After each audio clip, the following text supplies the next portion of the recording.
As you settle into calmness and let your breathing slow, allow this gentle journey to carry you across time to the ancient Aegean world,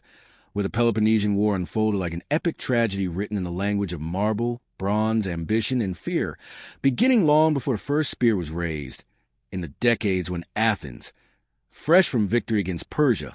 became the shining star of Greece, a city adorned with temples, bustling ports, democratic voices, and a navy unmatched across the Mediterranean. Its empire spreading influence over dozens of islands and coastal cities, while Sparta, austere and disciplined, ruled over the Peloponnese with society built on strict order, iron training, and the unshakable belief that their hoplites were the greatest warriors ever shaped by human hands.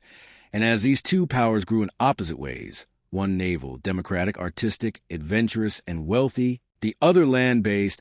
oligarchic, conservative, and militarily rigid,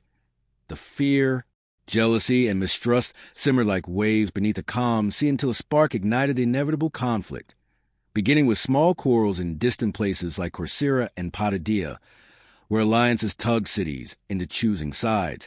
and soon all of Greece found itself drawn into the orbit of these two giants, whose rivalry became too large for diplomacy to contain. Imagine now the early years, known as the Archidamian War, where the Spartan king Archidamian led his warriors into Attica, burning farms, vineyards, and olive groves, while the Athenians retreated behind their mighty long walls, secure but crowded, relying on the sea for supplies as their fleet struck fear across the Peloponnese, raiding coastlines and isolating enemy allies. Yet in this seemingly stable strategy came tragedy, for a devastating plague swept through crowded Athens,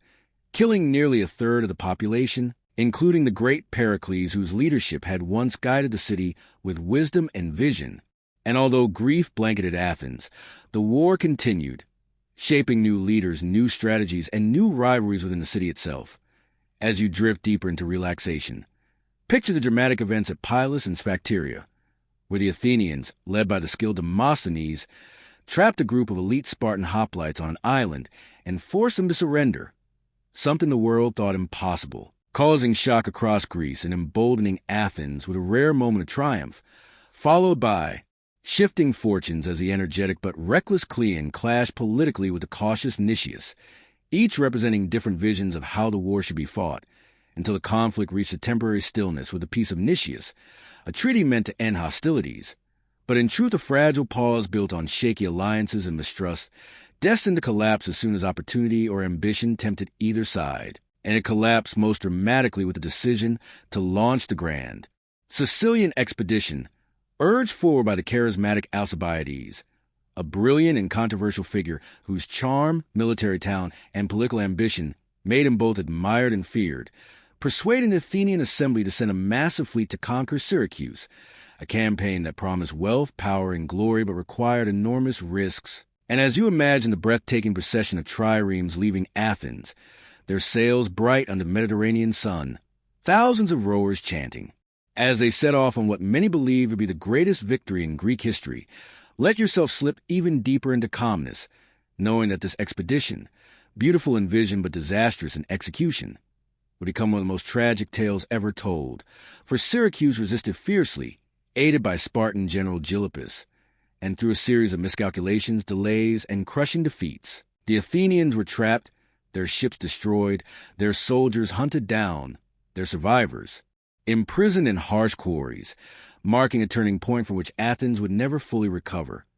Yet the war did not end, for the later Ionian phase brought new layers of complexity as Persia quietly entered the conflict, funding Spartan naval ambitions in exchange for influence over Ionian Greek cities, while Athens faced political turmoil, including an oligarchic coup that briefly replaced democracy with the rule of the 400, only to be later restored by the resilience of Athenian citizens and the efforts of leaders like Thrasybulus, who helped rebuild a navy and recapture hope even in the darkest times. But despite moments of revival,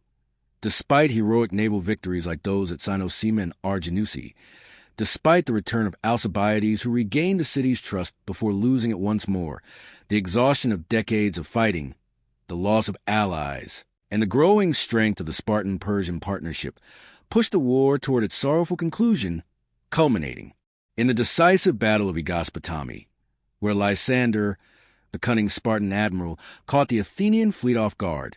destroying almost every ship and leaving Athens defenseless,